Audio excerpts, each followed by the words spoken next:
नमस्कार दोस्तों, BPA news channel में आपका बहुत बहुत स्वागत है। मैं हूं प्रेम कुमार, बहुत director and bureau chief Haryana. साथियों, जैसे कि हम पिछले लगभग पौने 2 महीने से हम आपको एक एक गांव की खबरों से रूबरू करा रहे हैं बीपीए न्यूज के माध्यम से। आज हम पहुंचे हैं गांव गोगजाका। गांव गोगजाका में सरपंच है जो 2 बार पहले भी सरपंच रह चुके हैं, श्री प्रमोद जी। आज हम उनसे जानना चाहेंगे कि गांव में किस प्रकार का विकास हुआ है। और एक सरपंच के साथ साथ जो प्रमोद जी हैं वो एक सोशल एक्टिव वर्कर है, यानी कि एक समाज सेवक है। क्योंकि यदि समाज सेवा में वो लगे हुए हैं तो इसीलिए गांव ने उनको बार बार ये मौका दिया है। आज हम उनसे जानना चाहेंगे कि उन्होंने गांव में किस प्रकार का विकास कार्य किया है।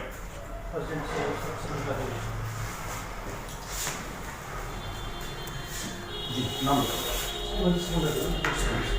तो अभी जो हाल ही में जो सरपंच है वो शकुंतला देवी जी हैं और उनके जो कार्यवाहक है वो है श्री प्रमोद जी। सरपंच साहब कैसे हैं आप? बहुत बढ़िया जी। तो सरपंच साहब कैसी रही आपकी योजना? मेरी योजना बहुत अच्छी रही जी। मैं पिछले मेरी पंचायत मेरे ख्याल से 30 साल अलग हुए। हम पहले पढ़ेड़े में थे। जी जी। तो 30 साल से हमारी पंचायत अलग हुई, जिसमें 2 बार रिजर्वेशन में आई और 4 बार जनरल में आई जी। तो 2 बार रिजर्वेशन में भी लगभग हमने निर्विरोध सही बनवाया जी। और 4 बार जनरल में 2 बार मैं रहा, 1 बार मेरा भाई रहा जी। और अब मेरी मिसेज है। तो चौथी योजना आपकी जी। तो सरपंच साहब, स्वास्थ्य भी क्या कहना चाहेंगे? स्वास्थ्य के लिए क्या गांव में डिस्पेंसरी वगैरह या कोई सीएचसी वगैरह पीएचसी वगैरह है? गांव में कुछ नहीं है जी, और हमें मोहम्मदपुर से जोड़ा हुआ है, जबकि अभी पढ़ेड़ी में हमारे नज़दीक एक खुली है जी। तो हमने लिख के दिया हुआ है सीएम साहब को कि हमें जो है मोहम्मदपुर से हटा के पढ़ेड़ी में जोड़ा जाए जी, क्योंकि पढ़ेड़ी हमारे गांव के बिल्कुल नज़दीक पड़ता है। बिल्कुल ठीक कह रहे हो। एजुकेशन का क्या ग्राफ है? स्कूल कितने तक का आपके यहाँ पे? प्राइमरी स्कूल है जी। जी। और मिडिल का हमने एमएलए साहब से भी कहा था, ऊपर भी भेजा था, लेकिन कुछ टेक्निकल प्रॉब्लम के कारण वो नहीं हो पा। तो होने की उम्मीद है, वैसे हो जाएगा, उम्मीद है। तो पीछे योजना में प्रमोद जी आप के जो विधायक महोदय रहे वो माननीय तेजपाल तंवर जी थे। तो तेजपाल तंवर जी किस मिजाज के व्यक्ति लगे आपको? नहीं, तेजपाल तंवर जी बहुत अच्छे व्यक्ति थे जी। बहुत नरम स्वभाव के थे जी। और बात भी सुनते थे और काम कहो तो करवाने की कोशिश भी करते थे। बिल्कुल बिल्कुल। तो हमें तो बहुत अच्छे लगे वो भी जी। कोई उनमें हमें कमी नजर नहीं आई जी। और प्रधान जी, बच्चियों की शिक्षा का स्तर कैसा है आपके गांव? लड़कियों का? लड़कियों का स्तर प्राइमरी तक हमारा अपना गांव में स्कूल है, वहाँ तक तो बच्चियाँ जाती हैं। आगे कुछ पेरेंट्स बाहर भेजते हैं, कुछ नहीं भेजते, घर बिठा लेते हैं जी। तो वैसे अब जागरूकता आ रही है, बच्चियों को पेरेंट्स पढ़ा रहे हैं। और गांव में सर एक हमने आपका सर्वे किया, एक लगभग 7-8 एकड़ की लंबाई का आपने एक लेंटर रास्ता बनवाया, फिरनी बनवाई। तो वो कितना लागत लगी होगी लगभग उसमें? उसमें लगभग 28 से 30 लाख रुपए लागत लगी है जी। और वो सारा ही मैंने आरसीसी का बनवाया, लगभग 5 से 6 और 7 इंच, कहीं 7 इंच, कहीं 6 इंच, कहीं 5 इंच जी जी मोटाई में। जी जी जी। और रेडीमेड मिक्सर से सारा मटेरियल लाकर वो बनवाया गया। दूसरा प्रधान जी, अब 2 महीने के बाद में शायद 24 फरवरी से पहले इलेक्शन होने लगे ग्राम पंचायतों के, तो इस वक्त आप की क्या मंशा चल रही है? मैंने तो पहले भी गांव से कहा था कि भाई किसी और को बनाओ, मैं बहुत कर चुका हूँ, मेरे बस की नहीं जी।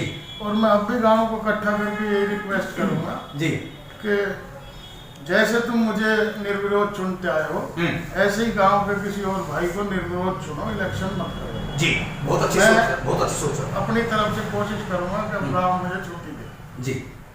और तो सर, क्योंकि गांव को राम कहा गया है ना, गांव को बस्ती ने यदि भार आपके ऊपर यदि रख भी दिया, क्योंकि आपका काम बोलता है, आपका काम बोलेगा, और यदि दोबारा से कहा कि प्रमोद जी भाई हमारे बस की नहीं है, आप यही करोगे, तो क्या करेंगे आप? देखो ऐसा है, गांव के आगे तो कोई अड़ तो कर ही नहीं सकता, अड़ भी नहीं सकता। हाँ। लेकिन मैंने गांव को बहुत पूरी रिक्वेस्ट करूंगा कि मैं बहुत कर चुका, मेरी हिम्मत भी अलाउ नहीं करती। जी जी जी। और मैं पूरी तरफ से अपनी तरफ से कोशिश करूंगा कि गांव किसी और भाई को निर्विरोध ही चुन के बनाए, जैसे वो हमें अब तक बनाते हैं। और आज आपके विधायक कुंवर संजय सिंह का शायद जन्मदिन है, तो उनको बधाई वगैरह भी दी होगी आप लोगों ने? दी तो नहीं, लेकिन अभी हमारा तो बच्चे के बराबर है। जी जी जी। और अजीज भी है। हाँ। तो फोन करके बधाई जरूर देंगे। हाँ। लेकिन हमारा तो बच्चा है, उनके फादर जो है, हाँ, फादर के साथ सूरजपाल सूरजपाल जी के साथ के हैं। जी जी। उनके साथ हमारा पूरा ही बैठ थी। ठीक बात है। तो हमारे लिए तो बच्चा है, बाकी एज ए बच्चे तौर पे उसे मुबारक जरूर। अच्छा, बहुत अच्छा लगा। दूसरा एक सर, मैं आपसे बीपीए न्यूज चैनल के माध्यम से एक और मैं क्वेश्चन करूंगा आपसे। अभी चंद रोज पहले बल्लभगढ़ सीकरी में एक बेटे के साथ में को करते हुए, कुछ दिन पहले हाथरस यूपी के अंदर एक बेटी के साथ को करते हुए, ऐसे अपराधियों के लिए सरकार से आप क्या अपील करेंगे? देखो, मैं इसको बहुत बुरा अकृत्य मानता हूँ और हमने पहले भी और अब भी सरकार से यही कहा है कि इस बारे में कोई सख्त से सख्त कानून लाया जाए जी, जिससे इसकी रोकथाम हो जी।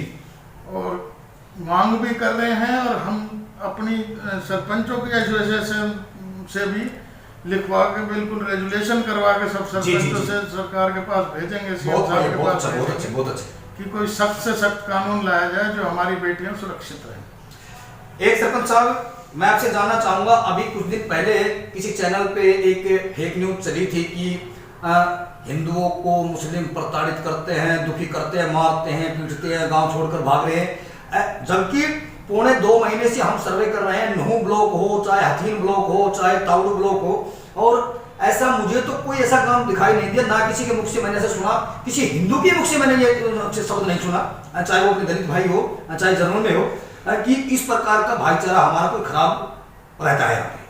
क्या कहना चाहिए? देखो, हर कम्युनिटी में कुछ शरारती तत्व होते हैं जी, जो अफवाह फैलाते हैं, वो हर कम्युनिटी में होते हैं। बिल्कुल बिल्कुल। कुछ ना के बराबर उनकी गिनती होती है, लेकिन उनका काम यही होता है अफवाहें और शरारतें फैलाना। बिल्कुल बिल्कुल। ऐसा कुछ नहीं है, मेरे गांव में भी मेरे ख्याल से सारी बिरादरी के लोग हैं जी, और भाई बन के रह रहे हैं, प्यार बन के रह रहे हैं जी जी। हमारे एरिया में तो है नहीं। बिल्कुल बिल्कुल। और पहाड़ नीचे का आपने सर्वे किया? बिल्कुल बिल्कुल बिल्कुल बिल्कुल। हमारे एरिया में ऐसा कुछ नहीं। और सर, सरकार से कोई आप निवेदन करना चाहते हो, कोई ऐसी चीज रह गई हो गांव के अंदर कि भाई मेरी ये दिल में इच्छा थी, ये चीज यदि और बन जाती तो अच्छा रहता? नहीं, सरकार अपनी तरफ से गांवों को उठाने में पूरा योगदान दे रही जी, और कोई कसर सरकार अपनी तरफ से नहीं छोड़ रही जी। हम गांव वालों को भी कभी जनरल गांव की मीटिंग होती है, उसमें बोलते भी हैं जी जी कि जो भी सरकारी काम चल रहे हैं उनका फायदा उठाओ तो बिल्कुल बिल्कुल और लो। सरकार से हम यही बार बार कहेंगे, पानी की हमारे गांव में कोई कमी नहीं जी।